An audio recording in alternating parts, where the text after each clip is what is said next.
And we are live. Hi, humans.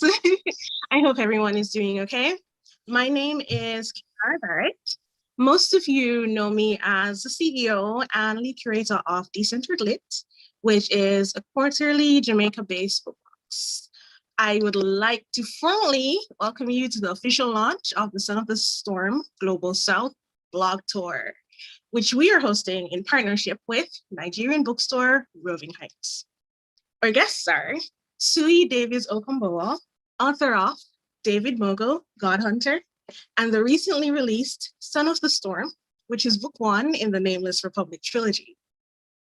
Joining Suyi is Faridah Abike-Iyimide, author of the forthcoming YA thriller, Ace of Spades. So while we here at Decentred Lit do not have the Son of the Storm and Ace of Spades in stock, we encourage you to order and pre-order from our partner, RovingHeights, as they do ship across the African continent and globally. A little bit more about the event. The event is being hosted on Zoom and is live streamed to YouTube. Our assistant, Megan McConnell, will be on hand with you over on YouTube to answer any questions you may have. Questions for Faridah and Suyi are definitely welcome and encouraged. So you can ask them in the chat and she'll send them over to us. And the final thing before I go is a little bit about why we wanted to do this. I think if anyone knows me and knows Decentred Lit, what we're about is centering people who normally don't have experiences or are not normally seen. And I think this aligns really well with Son of the Storm. I remember reading the dedication and seeing a book dedicated to people that are not normally centered was really refreshing for me. So yeah, I'm happy to do this. I'm happy to have you here. So guys, gals, non-binary pals, let's settle in. Over to you, Suyi and Faridah. Hello. Hi. How are you doing? I'm doing good. Hope you're doing good. Yes. So yeah, we're just gonna have a lovely conversation about Suyi's amazing novel that's forthcoming, or it's already come out. But yeah, I'm Faridah, and as Mara said, my book is Ace of Spades, and it's out soon. And this is the stunning cover for Son of the Storm. I stare at it constantly on my desk. And yeah. So yeah, we're gonna just have a reading soon, but I wanted to first get Suyi to just tell us a bit about himself and about his book and just the inspiration behind it before we get into the reading. Sure. Welcome everybody. Welcome everybody in the YouTube stream. I can see a lot of chatting going on there. It's really great. Welcome everybody in this room. For those who aren't seeing this, especially those in the YouTube stream, there's a bunch of folks in the room with Faridah and Kemara and I. So I welcome all of you. It would be great to chat with you today. For those who don't really know, I'm Suyi. I'm Nigerian. Currently, I live in the US, and I have published 2 novels. The first was David Mogo, God Hunter. That's the one right there. Yeah. And then the second is this Son of the Storm, first in the Nameless Republic trilogy. And a little bit about me, especially for those here. I grew up in Benin City, which is in Edo State in the south of Nigeria. That's where I'm from. That's where I lived until I was 22 maybe. But then I moved around a lot. I've lived in up to 7 cities in Nigeria. I lived in Niger State in the north. I lived in Port Harcourt in River State. I spent time in Uyo in the southeast. And so I have various touch points. And then I lived in Lagos for 5 to 7 years before I left Nigeria. For a while, I was in Luton in the UK, before I then moved to Tucson in Arizona in the US, which is where I'm living. And in a few months, in this fall, I will be moving to Ottawa in Canada. So that will be my fourth country in less than, what, 6-ish years. So yeah, I've moved about a lot. And I guess all of these things have informed my stories, right? I have always thought about the intersectionalities of experiences, right? Identities, experiences, and people, even when it's localized, especially like Nigeria has over like 250 ethnic groups. They have like multiple religions. We have various points of origin, and we still manage to like live together as people. So I'm thinking about like what all of this means for stories, whose stories get told, whose stories get propagated over others. And it's these things I think about when I tell my stories. That's why Son of the Storm seems very multifaceted, because I'm always thinking about what this means on a local scale, right? Like just within the south of Nigeria, you know, versus say the whole country. And then you're talking about the whole African continent, or even just within West Africa. And then you're also talking about like globally.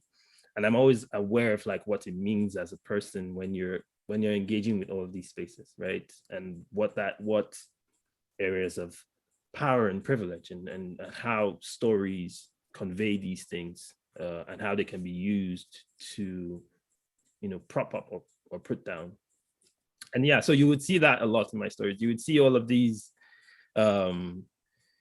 engagements, because I remember people were always telling me that David Mogo was not just a fantasy story, and it felt strange because they were like, I didn't expect it to like have all these socio-political implications or ruminations, but like my stories always do that. Even if I'm just having like spaceships like flying and like pew pew, at the same time I'm still like thinking about you know, the human condition and stuff like that.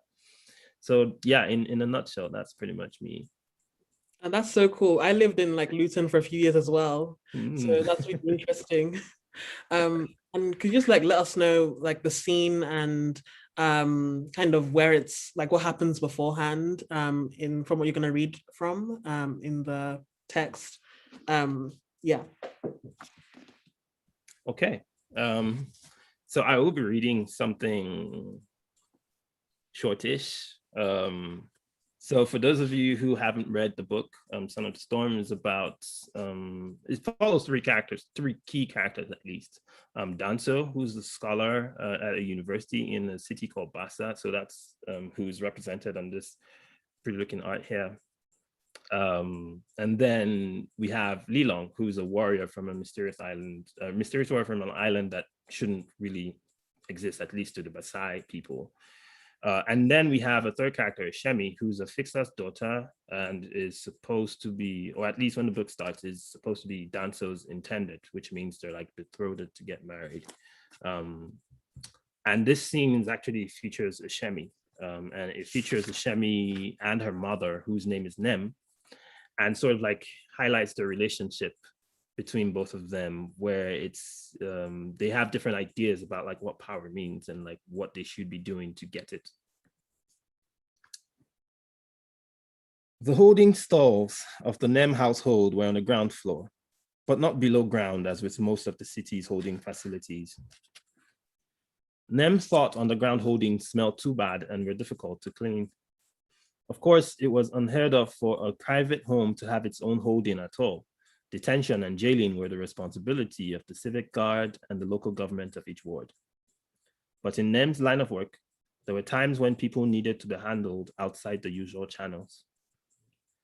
The stalls were instead set aside in a separate building from the main household, adjacent to the Quagga stables, carefully locked, guarded, and disguised, so that anyone who wasn't looking couldn't find them.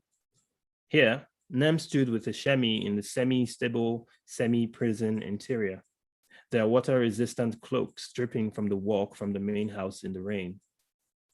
Oboda stood next to them, boots squishing with water as he shuffled, impatient.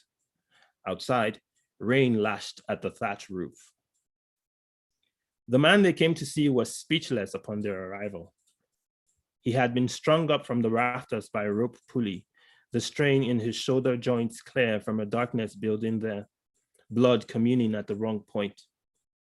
In addition to being starved of food and water, it was obvious he'd been whipped, his back opened with bleeding scars. He was now so faint, he looked asleep, but was, in fact, slowly dying. "Do you recognize this man?" Nem asked her daughter. Eshemi squinted in the light, grinning with unease as she always was whenever Nem brought her here, but stoic in the face of it. She stood straight-backed and nodded. "Good," Nem said, an idle hand on her chin. "You should never forget a face that has wronged you. And in this case, not just you, anyone who lays a hand on your intended disrespects this whole household." "What do you want to do with him?" Eshemi asked. "Oboda will flog him some more," Nem said. "Then I will make sure he's sent over the border and can never return." The border is closed," Eshemi said, "so that's impossible. We'll have to do something else." "Like?" Nem asked. "Kill him." Shock didn't quite register on Nem's face, but something moved within her, and it was not a pang of nostalgia. It was something that showed up every now and then when, even after dealing with some of the most despicable people in her line of work, Nem couldn't quite come to terms with this side of Eshemi. There was something primal about the girl, a vindictive desire to demonstrate always that she was capable of anything. And she was, but that wasn't Nem's worry. Nem was not concerned that whatever path lay ahead of her daughter could be destroyed by this relentlessness before it even had a chance to manifest. "Are you sure?" Nem asked. "He's going to die at some point anyway," Eshemi said. "Better to be buried in the welcoming humus here than the harsh and unforgiving sands of the Savannah Belt, where his spirit may never know any rest." Nem waited. "Okay, fine," Eshemi said. "It shows weakness if we let him go." Nem turned to look at the civic guard. He had opened his eyes now and was attempting to speak, but his lips were parched, unable to stretch properly. Oboda held up a finger to silence the man, then unclipped his runku from his waist and swung it so that it made a deadly whoosh with the air. He set the heavy head on the ground and leaned on the weapon, looking to Nem, but also to Eshemi, waiting for a decision. "You have always said you want me to learn," Eshemi said. "You say you want people to think of us with respect. Well, when people think of us, this is what we should want them to remember, that even the slightest errors against us will not be tolerated." Nem regarded her daughter, perturbed. This exactly was why she had insisted that Eshemi join the council guild. She had believed she belonged to that life, to the Idu ways, one that required balance, not this one of blood and depravity, designless. Eshemi was doing everything she could to teach Nem was doing everything she could to teach Eshemi to be streetwise, decisive, ambitious, but also to temper that with shrewd prudence, keep the order of things from going askance. The latter never stuck, though, and each day, Eshemi's affinity for the deep end grew in a way that unsettled Nem. This time, however, maybe she was right. Maybe Nem was growing soft. Perhaps this was why Abuso thought he could bully her. Perhaps she should be doing more to carve her name into the fabric of Bassa. So Nem nodded at Oboda. Oboda moved swiftly. In 2 or 3 steps, he lifted the runku and swung. There was a crack of thunder outside. Wind swept in and the fires in the room shifted. Nem placed a firm hand on her daughter's neck in case she tried to turn away, but Eshemi did not. Nem was proud of her for it, but concerned she had just let burn a fire she could not extinguish. Thank you. That was amazing. That's just like lovely to hear. And I actually wanted to get into like a very easy kind of first question. I mean, it's easy if you have the right answer. But basically, my favorite drink in the world is super malt. And I wanted to know Are you a fan of Supermole, or are you, I don't know, a hater? Not a hater. I have drunk a lot of malts in my past. And I have maybe sworn off them just because I feel like I have downed a lot for a lifetime. But no, I am not a hater. So please carry on with your simple malts. Okay, I can see you as a good person then, since like you're not a hater. And something that I've noticed that a lot of people that kind of, aren't in the writing world are always curious about is just your writing process and how you begin to like research for a fantasy novel. So could you just let us know more about that? Okay, so research, right? That is always the question, isn't it? I feel like there's so where do I start with that? I would start by saying that not all stories require the same approach to research. Some of them I start with the world. Some of them I start with the characters. Some of them I start with, just one image. But I think overall, what I always start with, especially when I'm writing speculative work, which is pretty much what all of my work is, or at least a huge percentage of it, and it is anyway, is the deviation. I always start from what has changed, what is different in this particular place or space or world. It could often, of course, it could be, magic or some sort of magical power or spiritual appearance of something. But it could also be many other things. In Son of the Storm, I always say like the world has two moons. It doesn't have one.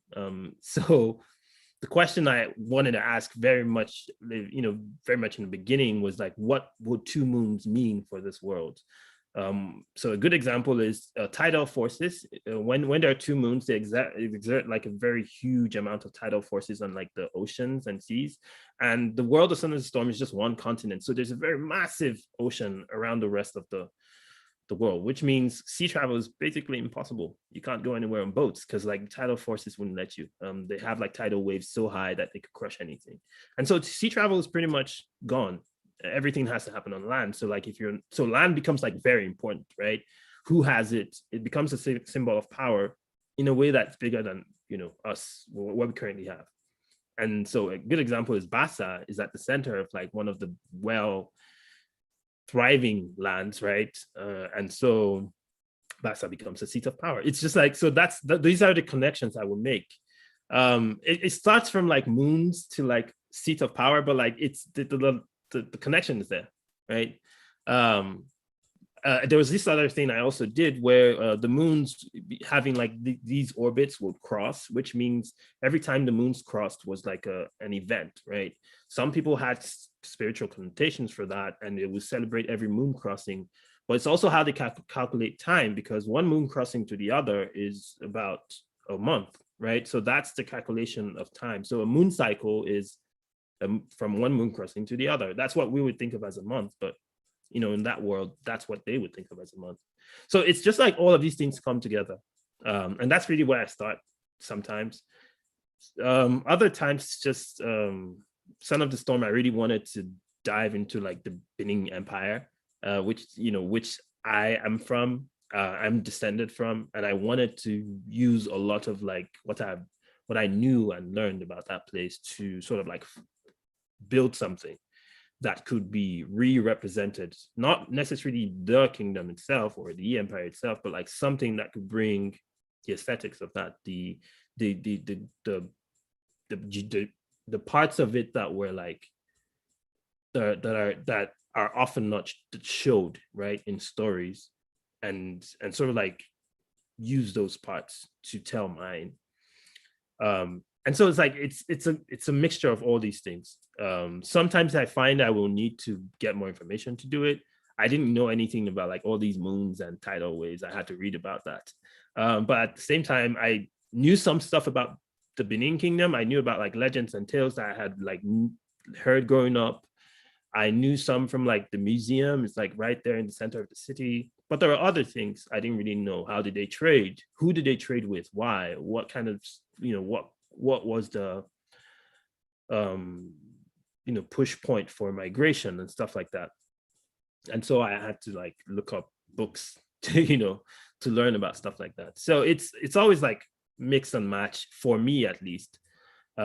Some books require more. Some of the Storm clearly required a lot, but some not as much. David Mogo, I lived in Lagos, so like I didn't really need to like research stuff other than to just like go there because I lived there.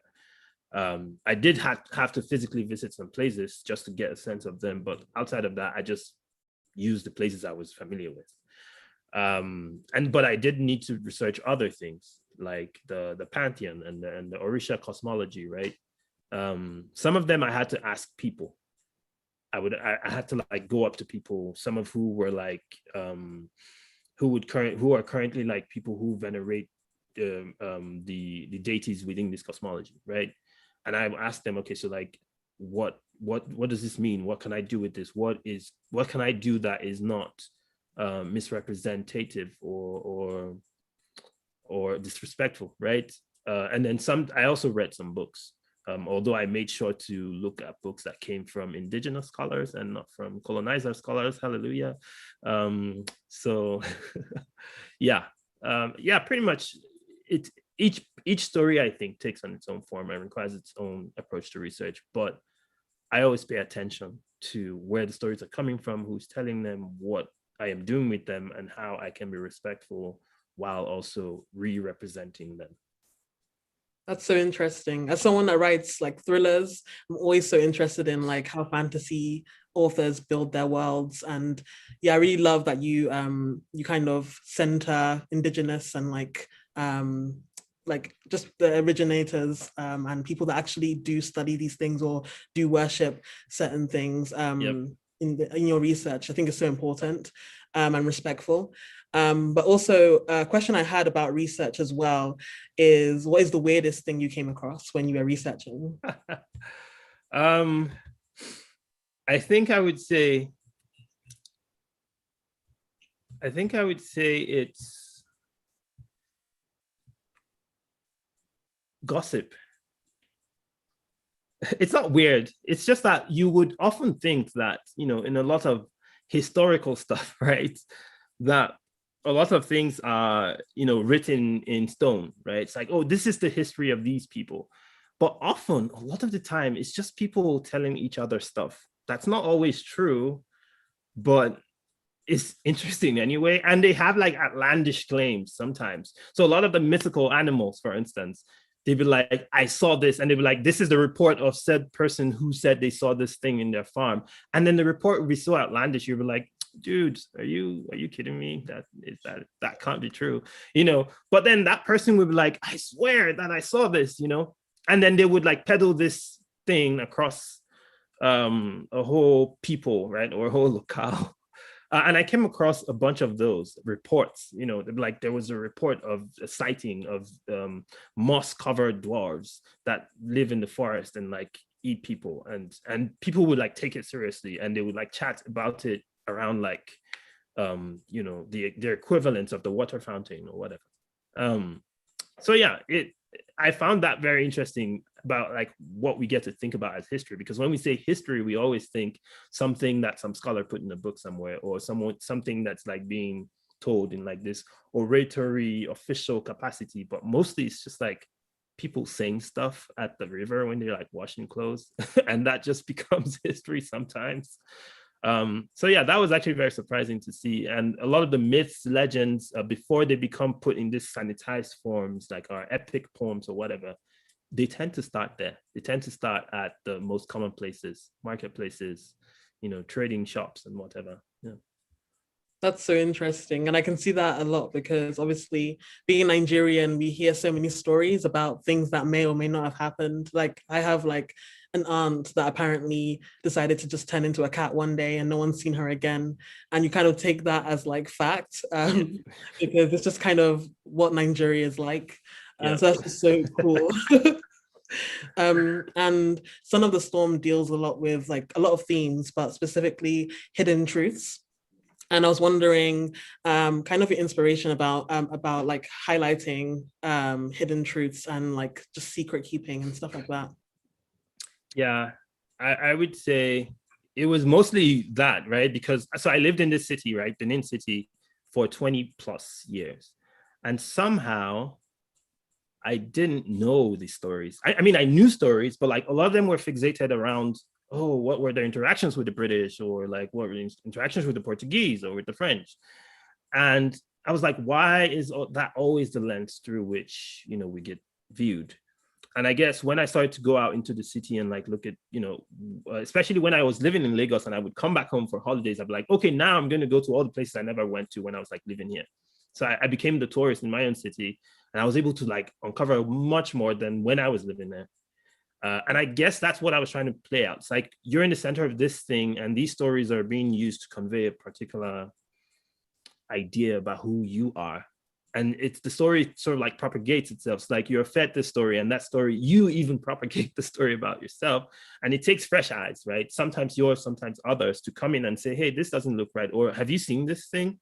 I remember this one time I was going through the city center, and I, for the first time, looked at this, the plaque that was on this statue, right?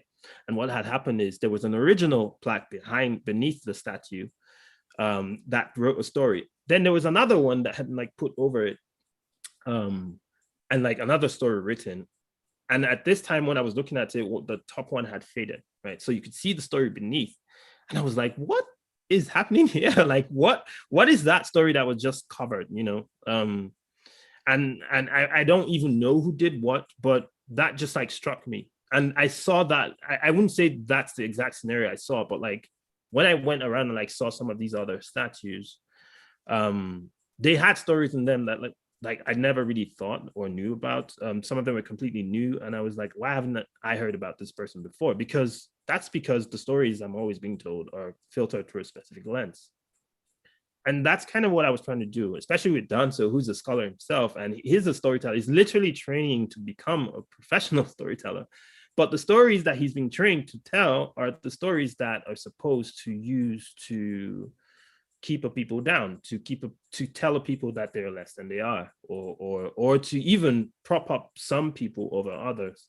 And I guess he lives at this intersection of like privilege, where he's like, in the society he is in, he's like kind of very privileged, but also very not privileged. And his scholar or his storytelling nature or an understanding of stories also mirrors that, right? He's received these stories, but he's also sort of trying to unpack these other stories that don't make sense.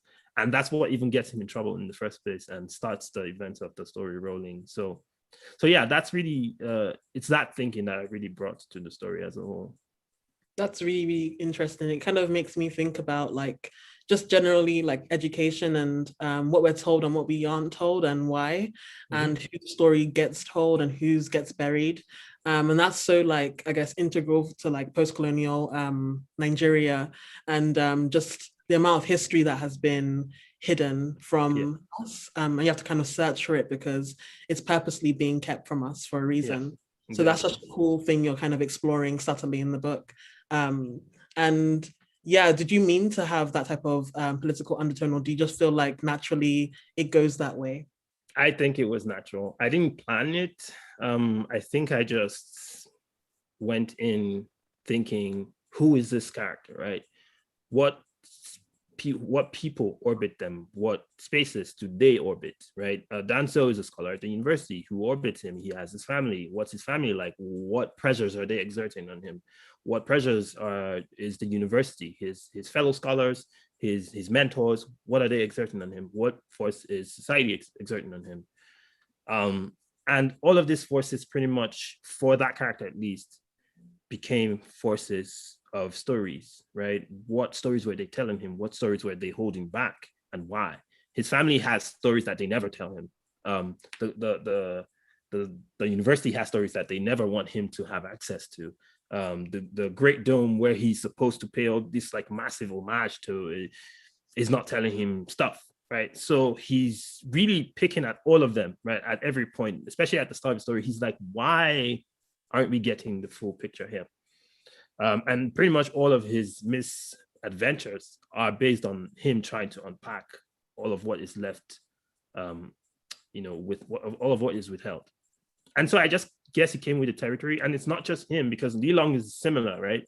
Lilong comes into this space, and suddenly she's like, wait, is this what you guys learn here? Kind of things. Is that what? So you're like the scholar, right? The most whatever scholar here, and this is all you know. Like, you don't know anything at all about this world, do you? Kind of situation, right?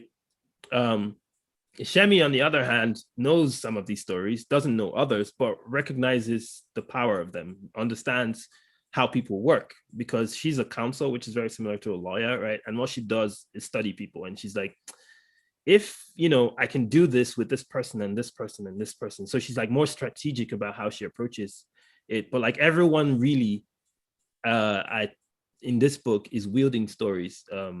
That's really what they're doing. They're just like wielding stories like weapons, sort of, to various ends. That's cool. And Kamara, do you have a question or anything you want to say? Yes, I do. So sometimes we've been told that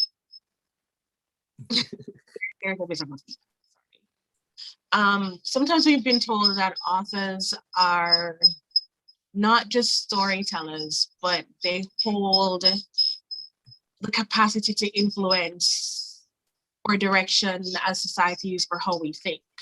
Mm-hmm. Do we ever see Danso become a warrior in the traditional sense, or does he use words to fight?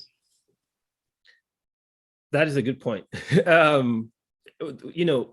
To prevent spoiling anything, I guess this was a question about power, right? I guess I was thinking about warriors as people who hold power. Sometimes we think of the power in terms of physical power, right? That's when we think warrior, we think physical power, who can fight, who can wield a sword.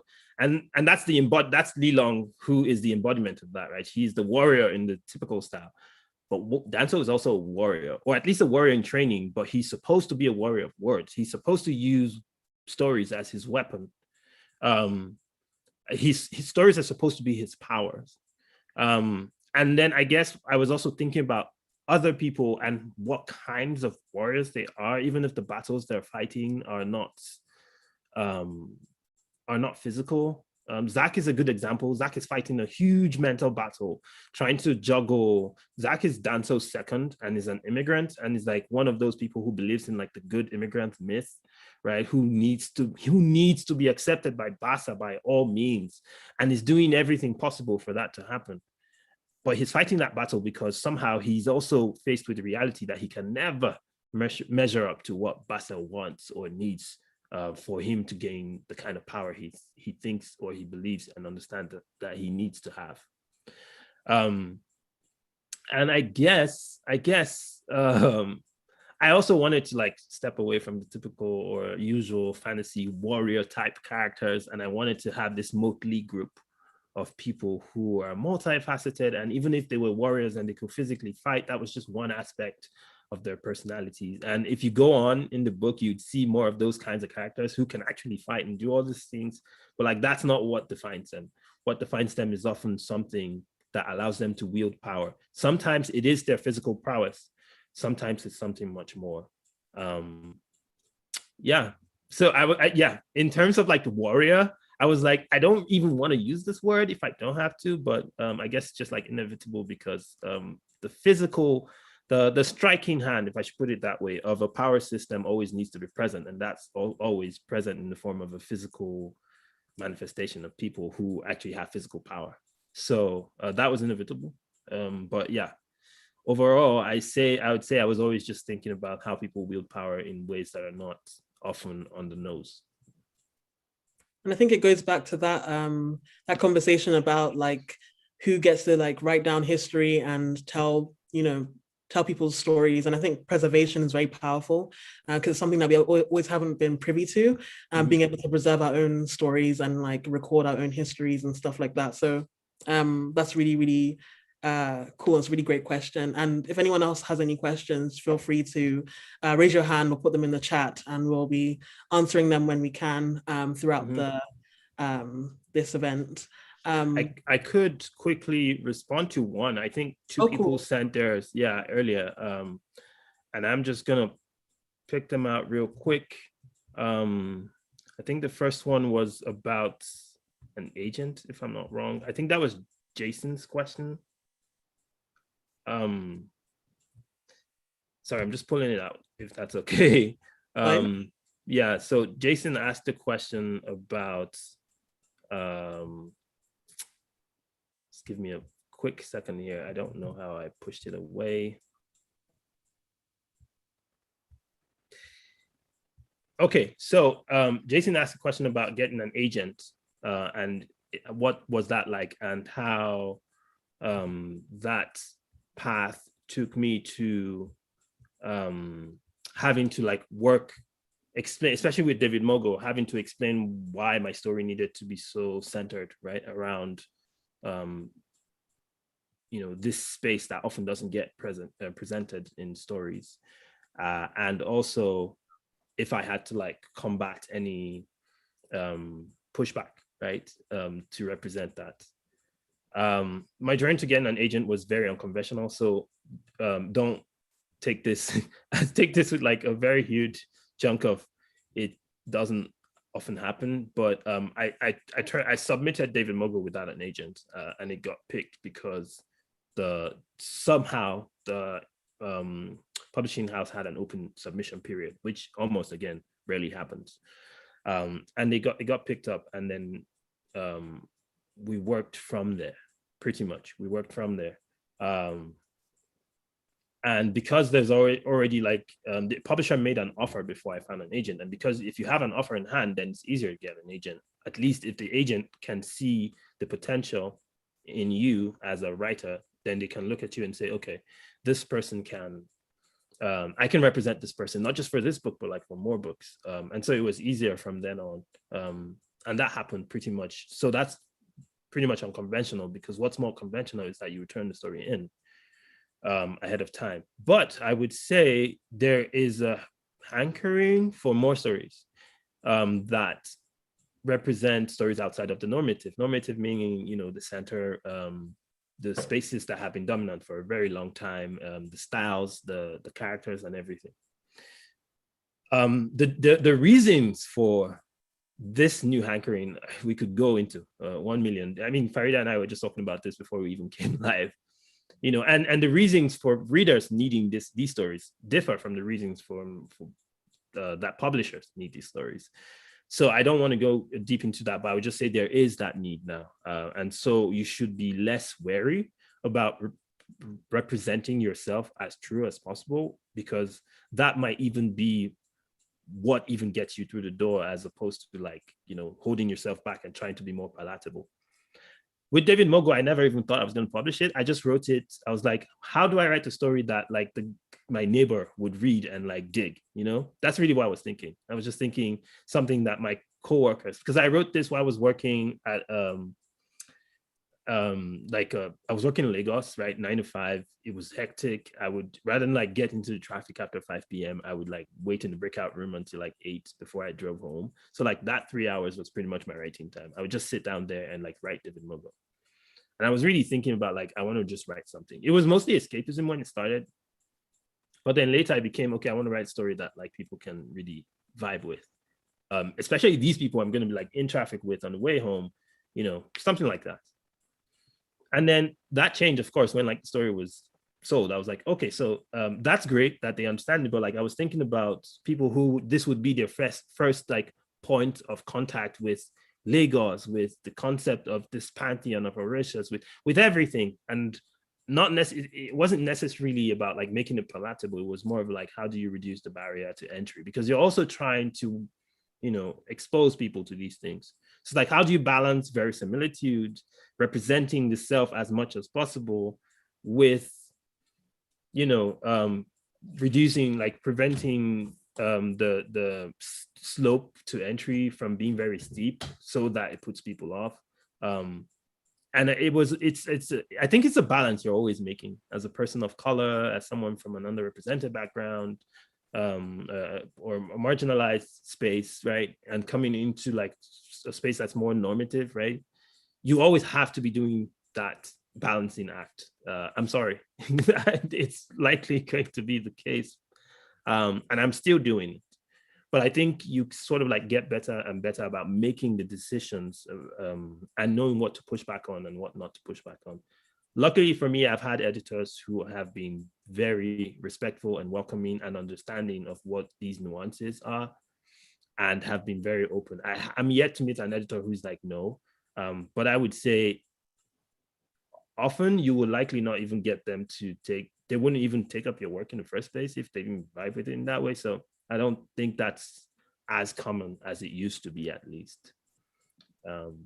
Yeah, so hopefully that answers Jason's question. I have another question, but like that one's like much bigger, so I will let Temitayo probably go with hers first. Hi. Hi. Thank you for just doing all this. I guess I have two questions. I think the second one came up when you were talking about like your whole process of researching. Mm-hmm. So I guess my first question is, writing in kind of like the speculative fiction genre, it's like creating like new things, like new elements that don't exist anymore. And I think I really liked when you said, you know, like moon changing, same thing as like a month. So how do you take those like really normal things in like our everyday, in this like in our world, and take it and make it something new? Because I think that also helps really like dive into the story and into the time that the story is being told. So how do you take those normal things and then transform them into something completely new? Like, what's your process with that? And I don't know if I should go on to my second question or just wait.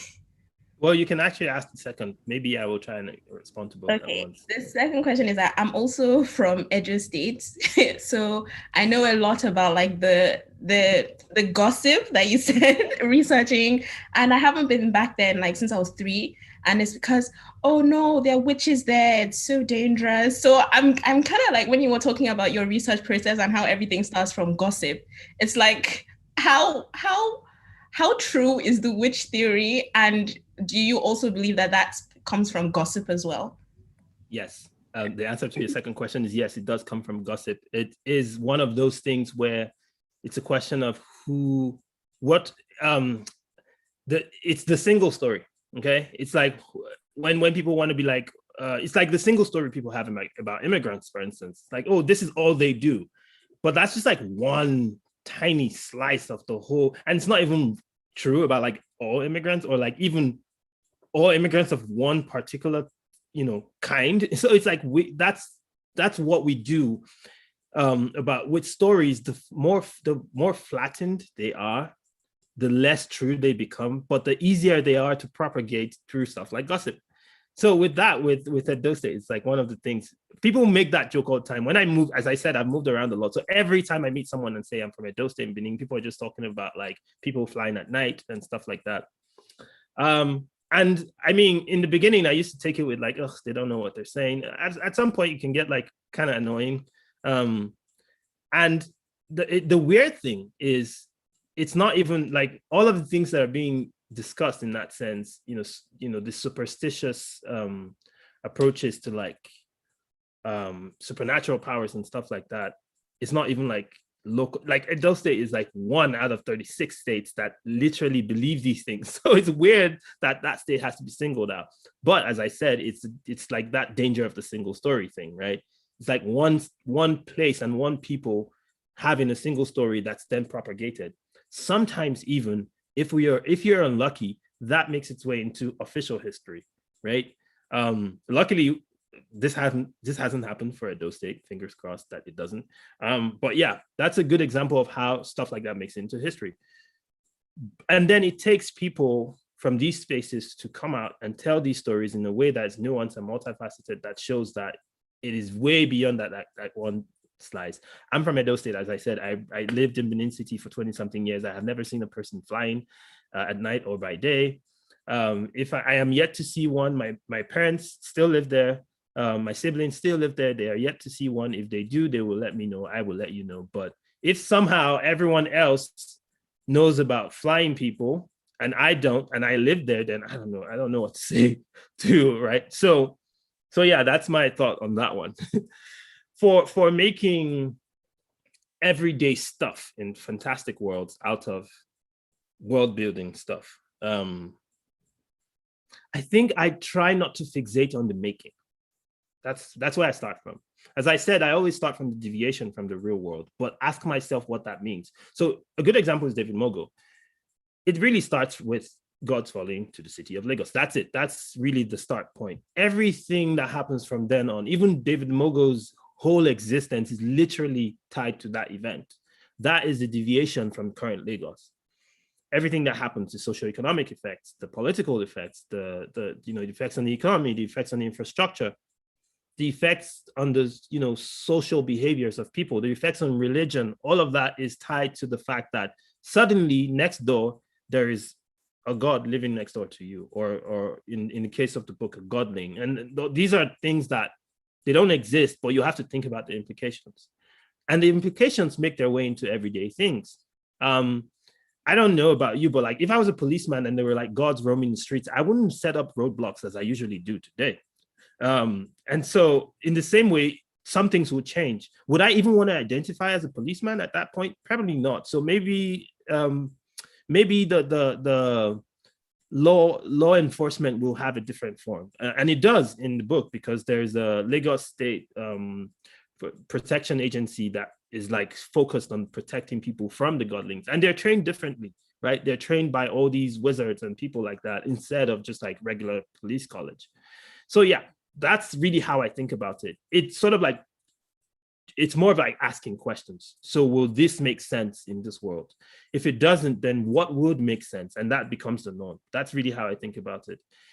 With the moons in Bassa, it was like, if there were two moons in the sky and every time they crossed was the beginning of a new month, and knowing from a lot of African history, a lot of new periods were celebrated, New Yam Festival, harvests were celebrated and stuff like that. So celebrating moon crossings doesn't seem too far-fetched, especially if it means you have 12 moon crossings in a year, right? Or at least with the way Bassa tells time, which they do through seasons, it means half a year is one season, right? So 6 moon crossings a season. It doesn't seem too far-fetched to have 6 parties, knowing how we love to dance. I don't think it seems too far-fetched to have 6 parties in a season, right? And there's an excuse to have it because there's a moon crossing. And there's also like spiritual connotations to the moon crossing. So it's like, all these things just like came together because you just ask why and what makes sense and what if, and you just get more and more. The answers to the questions pretty much become how I build my world. I just ask and ask and ask. Sometimes I don't even do everything before I start writing. I start writing and I get to a point and I have to ask the question, and my response becomes the new reality, and I just, make it part of the world. Thank you so much. Sure. That was so interesting. And thank you for that question. I think a question I actually have is just generally, what's your favorite thing about being an author, and what is also something that you find challenging? Because I know it can be very difficult sometimes being an author. So yeah. I would say what makes it difficult? I would say most of the challenging thing even is the parts that don't really always mean you're doing the author things. Author things meaning writing, right? Making stories, planning, outlining. It's the other stuff. It's like the tons of emails that they never tell you that you're gonna get, but somehow you are buried in emails from every possible person. You have readers asking you questions that you can't answer. Some of them which you're not at liberty to answer, some of them which you are gagged from answering, due to some maybe non-disclosure or something. It's just like, I guess one of the things I never really thought about before becoming an author is how much of a person you have to be separate from the work. And a person meaning you sort of almost have to have this, game face person, right? And then your person. And with the kind of person I am, I'm trying not to like delineate that. I'm trying as much as possible to keep both true to each other. But then you also have to set those boundaries between the authorial self and the you self. And so, yeah, I guess like drawing those lines every now and then, again and again, because things change so much, is what's challenging, right? How much appearances do I want to do? What appearances do I want to do? How many questions do I want to answer? Do I want to keep answering this question, or do I just want to never answer this question ever again in my life as an author? Things like that. That's where it's really challenging, especially at the pace the world is moving. You have to keep reorienting yourself. You have to think about your identities, an intersection of these identities in relation to your work. You have to think about points where you want your work to stand alone and speak for itself versus where you want to offer like commentary. So like all of these things require a sort of balancing act that it takes a lot to learn, and it takes a while to learn. And I'm still learning how to do them, but it's fun. Sometimes it's also challenging sometimes. So I would say for me, it's mostly that. But I enjoy a bunch of being an author. I enjoy stuff like this. I enjoy like hanging out with readers and like just talking to them, talking with them, and hearing what they have to say and what they think about the stories that I've put out there in the world. Yeah, I definitely feel all of that. I feel like being an author is more than just being an author these days. You have to also be kind of like a publicist and a marketing person. So yeah, I understand. And also, just like a quick question about like just also writing. There's like kind of three types of writers. There's like plotters, pantsers, and plantsers. So that's people that like to be very rigorous with their like, you know, planning. People that like to just wing it and just like let it come to them as they're writing, and people that do a mixture of both. Which type of person are you? I would say I'm a hybrid of both. I like to say I'm a garditect, which is or a plantser, which is a mix of both. Because what I do is actually plan, but so a lot of my pre-writing work is thinking about character, thinking about, I really think a lot about a character and what orbits them. So when I think about world, that's really what I think. I think who and what systems orbit them. Like who, meaning like what's their primary unit of social units? Is it family? Is it religious groups? Is it school? You know, like who holds most influence in their life out of everyone who orbits them? And then what is the framework through which they are seen in society, in that society of those people who orbit them?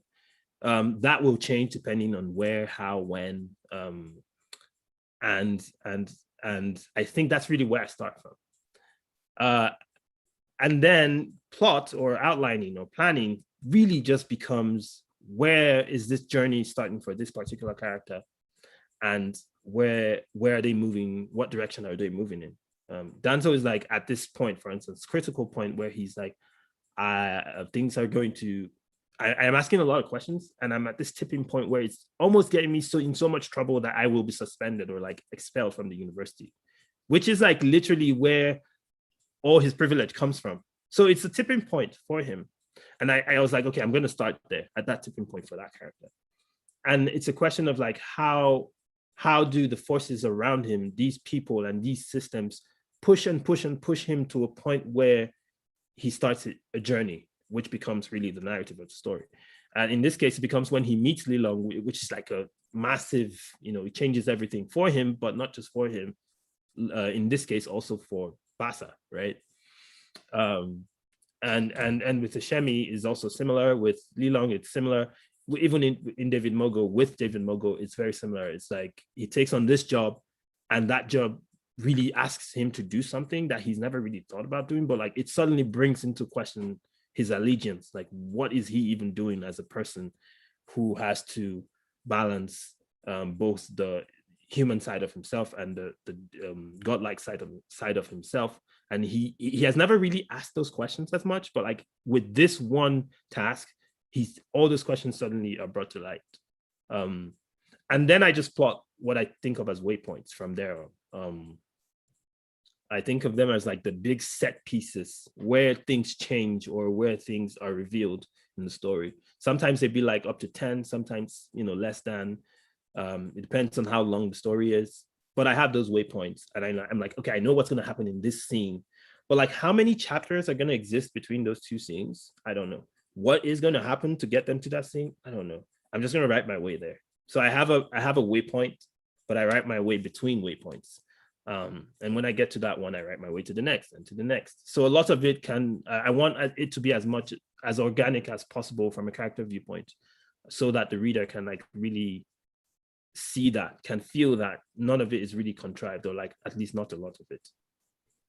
Yeah, that's really interesting. I'm kind of more like of a plotter. I really get scared of like not knowing what's next in the story, but I do like to also prioritize character for sure.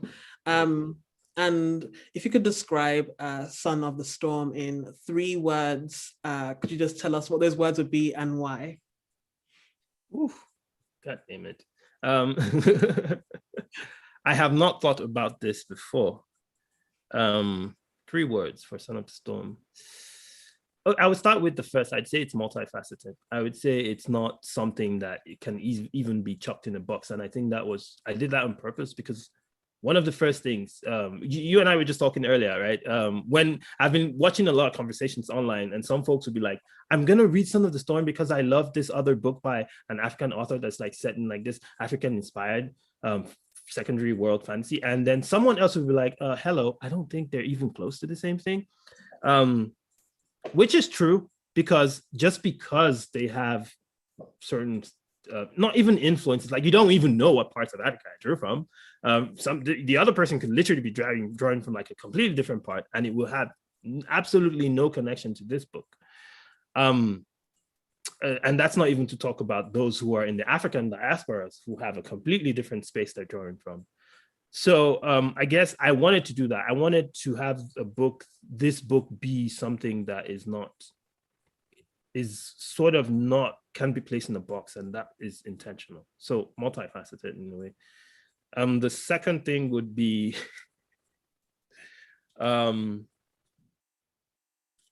a-traditional, non-traditional in a sense, but I say a-traditional because it's supposed to be not against or anti-tradition, but like outside of it, right? Like stepping outside of the lines, right? Again, something that people have said is, oh, this has a lot of the trappings of usual and normative epic fantasy, right? Quests, it has someone who, it has magical beasts, it has a sprawling world, it has an empire, but none of those things is represented or even plays out as you would expect, especially in a lot of the epic fantasy that has come before. So again, I was trying to do that, I guess. I wanted something that was like, recognizable, but not usual or expected. So Son of the Storm does that too. And I think the third would be unpredictable. And this is mostly based on the events and the characters, and they never do what you think they would do. They're not always who you think they are. People end up where you don't think they will be. I remember a reader also getting to the end and saying, I have absolutely no idea what's going to happen in book 2, which is strange, which is also part of what I wanted to do, because I wanted book 2 to stand on its own as its own thing, but also be connected. And also go in any direction that I please. And trust me, it does go in directions that I don't think you would ever see coming. So at least not based on this story anyway. So yeah, multifaceted, a-traditional, and unpredictable. That's really, really great. Like I love those. I've never heard anyone describe their book as those 3 things. And we've got some questions already. Oh, cool. Questions from Gail. Which character are you most like? Oh, let's see. At the risk of sounding like a villain or like as like an antagonist, I would say there's a bit of me in all 3. So I vibe hard with Danso because I come from a very similar background. I come from a lifetime in academia. I literally in academia right now because I teach creative writing at a university. My parents are both professors in the University of Benin, and I grew up pretty much within proximity of the university and its community. So I completely understand that, being in that space where like education and like scholarhood is the thing. But at the same time, it can be its own weapon that you will need to unlearn, or at least you need to gain a certain consciousness to interrogate what that space is doing. And that's what Danso ends up needing to learn in his journey in the book. So Danso is like a lot. I borrowed a lot from myself in Danso's, at least early naivety and all of that. Lilong is very good with clapbacks and shade, which I would say I borrowed a lot from myself, because my wife tells me I'm snarky. I probably am. I'm pretty sure I am. But yeah, so I borrowed a lot from myself, I guess, in Lilong. And for Shemi, I think there's this part of Shemi that's like very, very watchful of how people and systems move, and is very strategic about how to, she infiltrates them. I don't infiltrate systems, at least not any yet. So, but the way she like unpacks them and understands them, and then decides to navigate them, right? She navigates them in a way that she uses to like make herself get what she needs to get. But like that unpacking and that, understanding, like going into the nitty-gritties of all these things, is also something that I would say is a part of me that resides in the Shemi. So in that way, I would say all three characters are like borrowed from me in a sense. But if you were asking like who am I most like in totality, it'd probably be Danso, probably. There's another question, this one from Tessa. I'm curious which elements of the book weren't totally made up. Specifically, is there any real life source for Lilong having Iba implanted in her skin? That's a good point. I would say yes. In the time that a lot of the time that I did my research on, which is the Middle Ages, which is around what, 5th to 15th or 10th to 15th, I can't remember the exact range. I think 5th to 15th centuries, right? A lot of the way fashion manifested sometimes required permanence. Earrings were a good example, right? People would put stuff in their ears that they couldn't take out at all. It was just like always permanently there. And I guess that's kind of like where I borrowed from. If you're gonna have this power, right? And part of the requirement of that power was where Lilong comes from. They don't hide Igbo, and so having it on your skin makes sense because it's always there, and people can always see who you are. And she's a warrior, and has all these stones in her body, and these stones are needed to wield this power. So it just makes sense, right, to have it there always, because you never know when you're gonna need it. Especially because to wield Ibor, it has to touch your skin. It has to be in contact with your skin at all times. So, yeah, that kind of makes sense. So it was kind of historical, but I wouldn't say I drew specifically from a specific place. It was more about need. Like if you're a warrior and you need to have this magical source to wield your power, it will make sense to, one, display that power so people know who you are. And it's also like, it becomes part fashion anyway. I mean, we have power suits now, don't we? Right? It's like power, but also fashion, and they kind of like commingle in this way. So, so yeah, I would say there is historical precedent or even contemporary precedent, but most of it is on like an in the world needs-based precedent for at least Ibor and how Lilong carries it. That's really interesting. And if you could give Danso any piece of advice, as if you like were literally talking to him over some coffee or something, what would you say to him? Pay attention, boy. Danso is very much like I was when I was much younger, where, I mean, I wouldn't even say when I was much younger, because even now I still have to like go trick my brain to stay on track. In many ways, I think of Danso as someone with like a strong case of like ADHD or something somewhere on the spectrum in a way that doesn't have, there are no words for that at the time. But it's also like highly intelligent and also like highly, he's always highly curious, always wanting to interrogate something that doesn't make sense to him.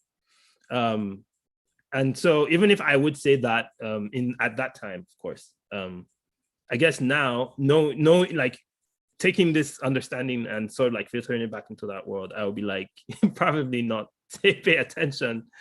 Even if that's like what would naturally like come to me, I'd be like, hey, I'm talking to you, like pay attention. This is what you're supposed to be doing. And can't you see all these mistakes you're making and whatever, is what everyone would say. But I guess now, I would probably be more kind and say, you are whole and complete as you are, regardless of whatever anyone says. That's probably what I would say. That's really good advice. And by the way, everyone, we still have like a little bit of time for like 1 or 2 more questions, so you can just pop them in the chat and we'll try and answer that. But a question I have is like, as Nigerians, we come from such a beautiful and like vast country with like such amazing history and folklore and everything.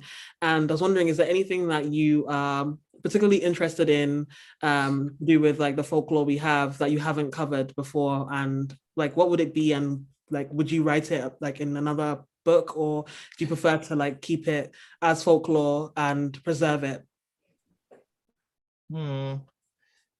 Well, so I think I would split that into two. I'll split that folklore into two. The first one would be what I consider to be stories of spiritual and cosmological import. And I'm saying this because a lot of what is lumped into folklore is exactly that. The same way we wouldn't lump a lot of like major world religions like Christianity and Islam into folklore. In the same way, there are a lot of stories from the African continent and the African diasporas that are deserving of their own space as legitimate beliefs of a people. And so for those, I would leave as is, or I would be very careful if I was trying to lean on those to tell a story.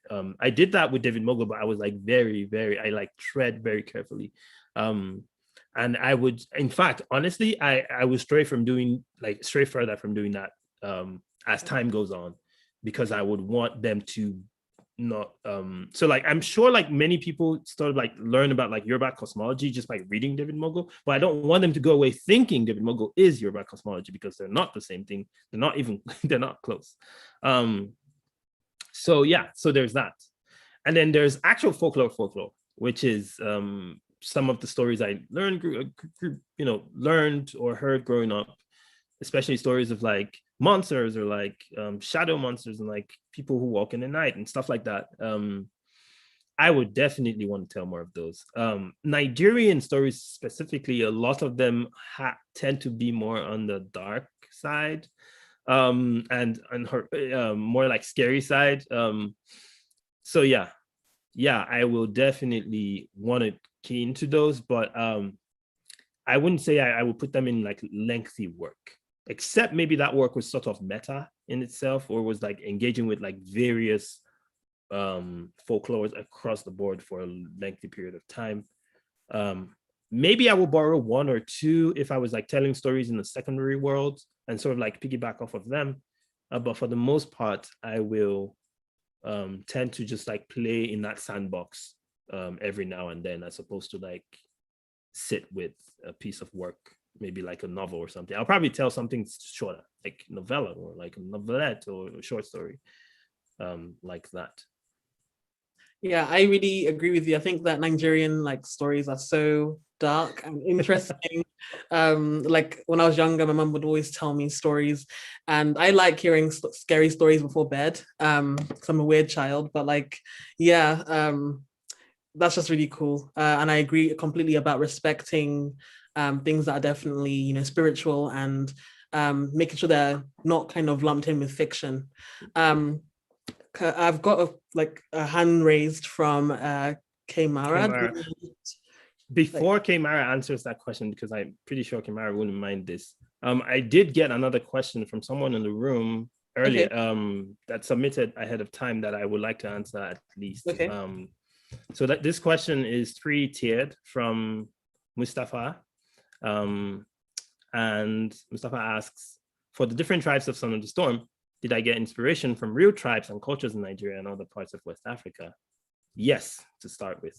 In the same vein, were the Wudasha youths inspired by the Mino warriors of Benin? Also, yes. So the Mino warriors, for those who don't know, are this all-female warrior group from the Dahomey empire of around the circa Middle Age period. What is now today's the Benin Republic, and which is a whole different country from Nigeria, by the way. And I did borrow on that, but I didn't want to make them like central, because a lot of buzz has come out like about when Black Panther came out about how like the Dora Milaje were like modeled after that same group. And I didn't want like folks to be like, oh, there's also a Dora Milaje adjacent thing in that book too. And I didn't want that to happen. So sure, I wanted like draw on all of these, but I wanted it to be more subtle in a way, for two reasons. One, in a way that those who know, it was like more like if you know, you know kind of thing, which is what Mustafa has like picked up on here. So great, it shows it worked.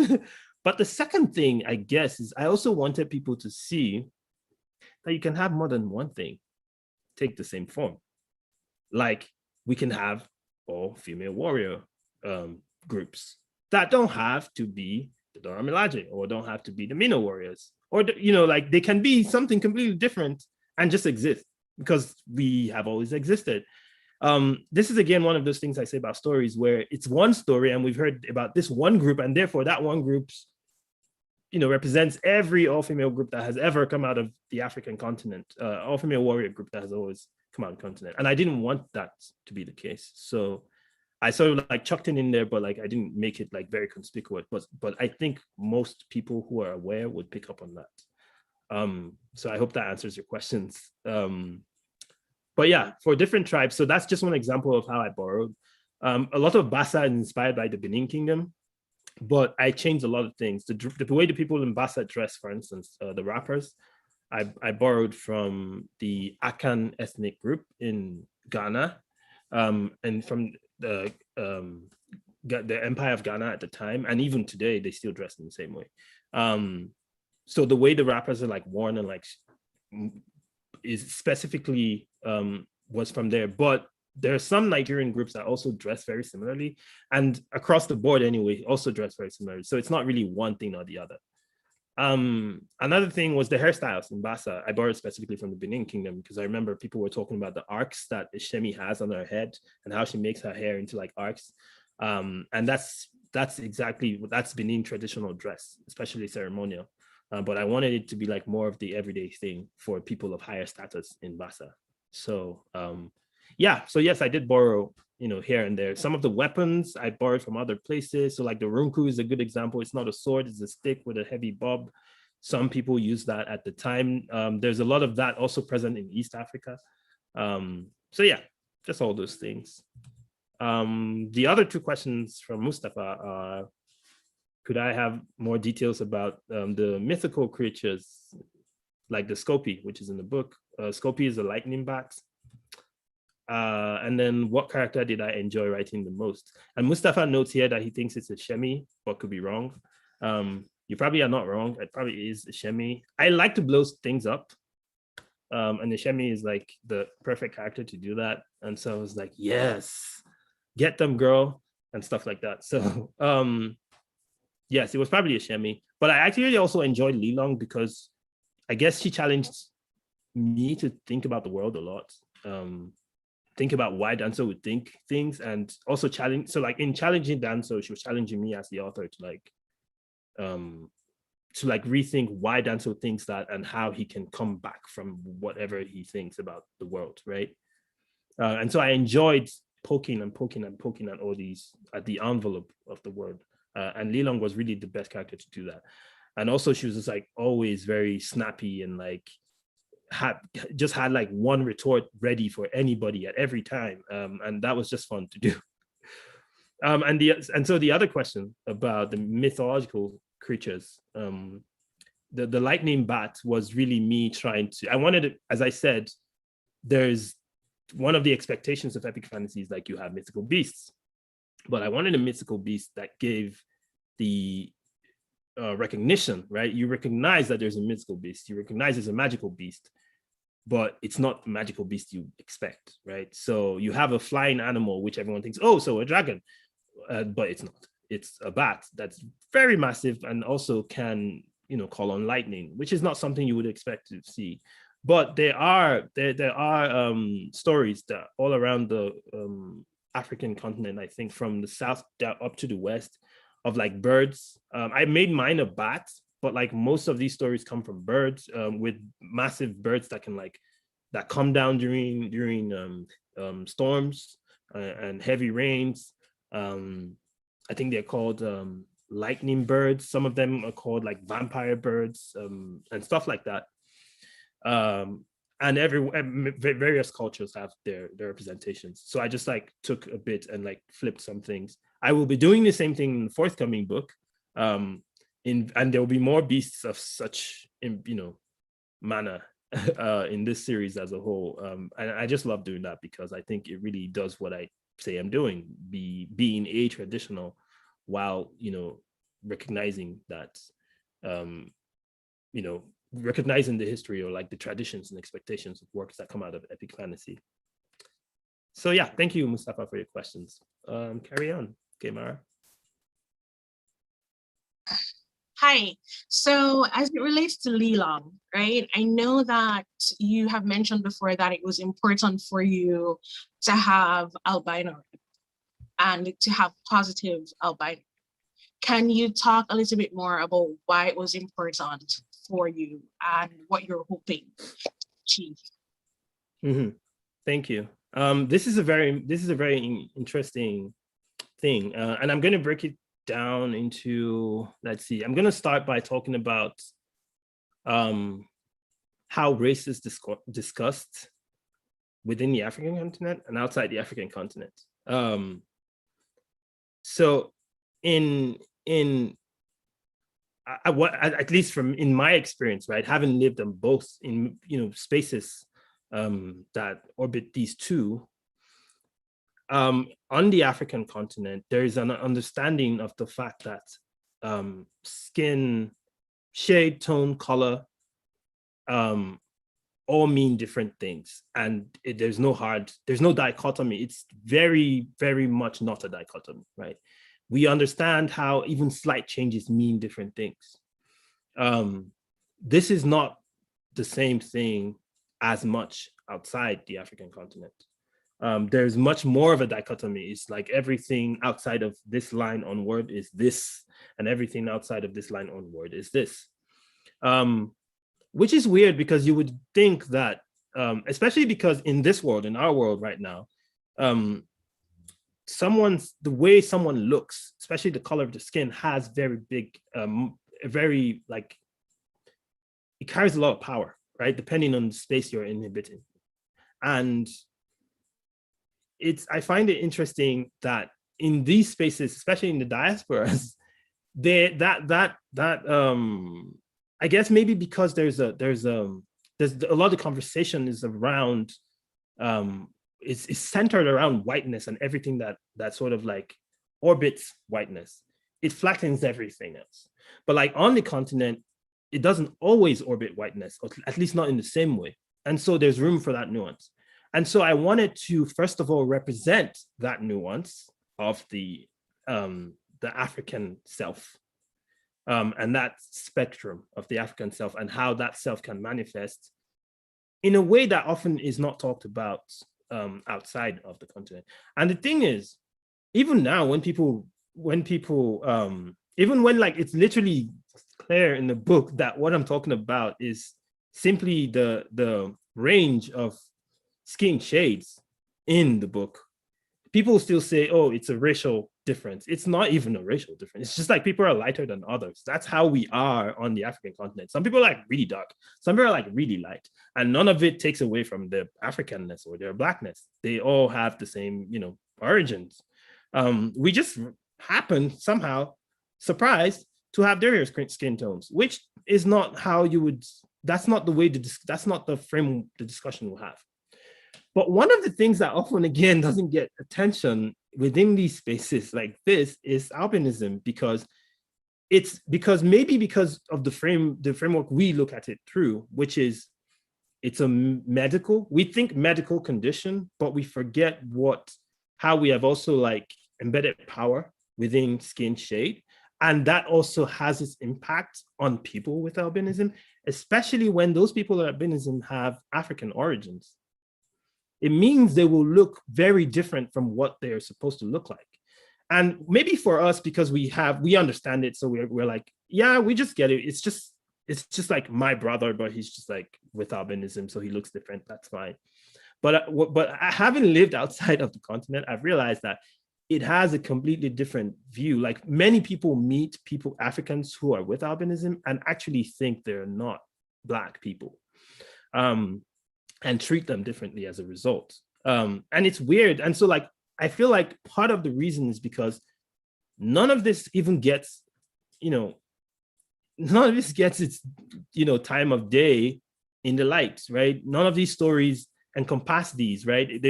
People, when these books are written about like folks on the African continent, it's like, oh, everyone in this story is just like Black, or dark skinned, it's like, it's a flat, expectation. There's no spectrum and understanding of how this works. So in this world of the Son of the Storm, and in Bassa specifically, there is a very huge premium placed on what one's skin looks like.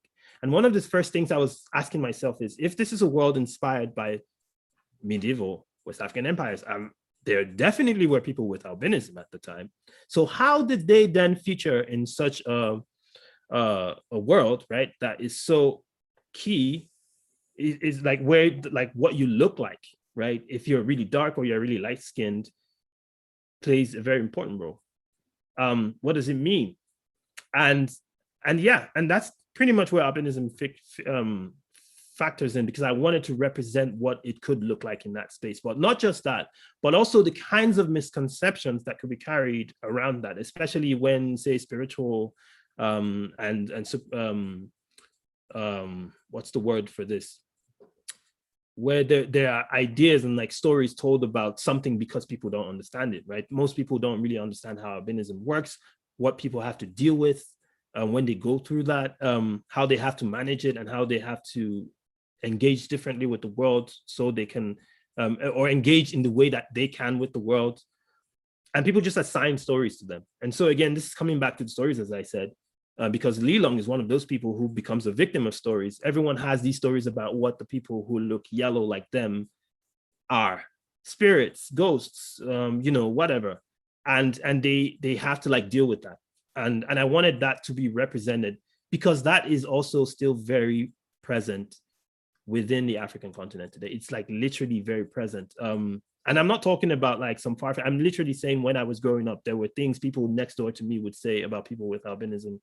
And many of these people with albinism, I have people with albinism in my family. I have grown up with them. I have, and so it's weird to like have all of this nuance somewhat disappear, because there's an expectation of Blackness from anyone that comes from the continent, or at least Blackness of a very particular variation. And so I wanted that to be out and present. Some people have written about characters with albinism, but they have not really gotten a lot of nuance in books and stories, and they haven't really been like front and center, being protagonists, not in the same way that others have. So I think that's part of what I really thought about. I was thinking about the world, but I was also thinking about what obtains to us and out here, and how I can like bring that, again, multifaceted nature of being an African person with albinism in our world, but also like specifically in this world of Basa, especially where they have this very strict representation based on like what you look like. So yeah, in a nutshell, that's kind of it. That's so interesting. And I think it's such a good question and discussion, because even growing up in London, I just, my experience of like Nigerian culture is very much through whatever I hear from family members. I'm just like a child of diaspora. So I would always hear kind of stories about how people with albinism are treated, and the stigma attached, and just kind of shunned from society. And part of that theme, that greater theme of hidden truths, like some people may even hide their children that have albinism. So it's just kind of, it's so sad. And I think when we say we're trying to represent some part of Africa, you can't represent Africa without representing just the people that live there. Yeah, I think it's so important. And I love that you're centering people that need to be centered in these stories. So yeah, that was such a great question from Kamara. Thank you. Thank you for that, Kamara. And yeah, we're going to be coming to a close now. And I wanted to kind of end with just generally, what do you want to leave people with when they've read the book? Like what type of message do you want to get? What do you want them to be left with? And the feeling that you want them to be having when they like close the last page? It's interesting. When I started out, I didn't plan for this book to be like a book of like lessons, but somehow, because of the nature of the work itself, it's turning out to be in many ways. And I guess what I will say is, don't get too caught up in all of that. Probably you want to still also enjoy the book as a fantasy story, because that's what it is at the core. It's a fantasy story. Go diving into this world, like enjoy. Follow Danso, scream at Ishemi, like or cheer them on, do the things you would do with books, right? Enjoy them, have fun, and yeah, just watch out for book 2.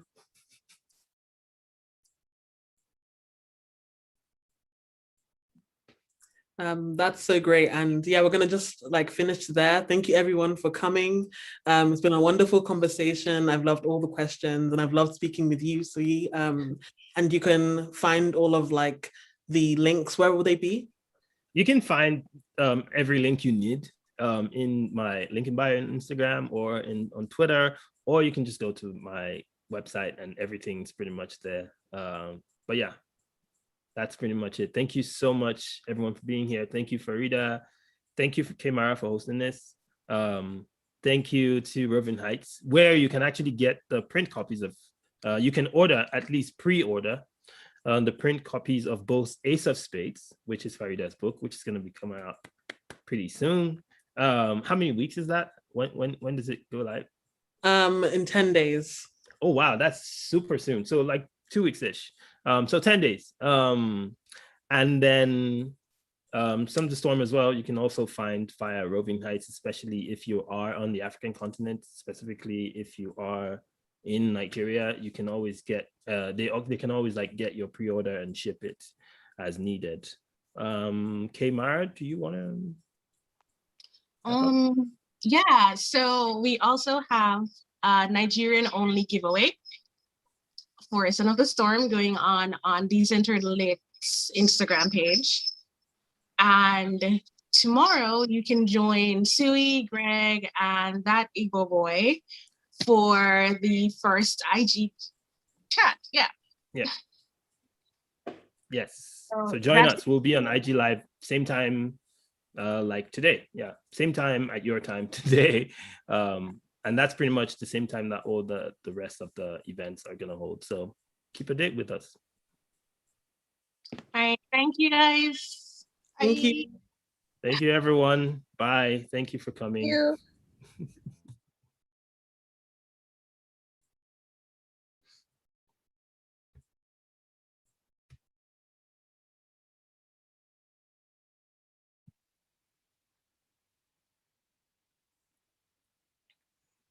Thanks, Suyi.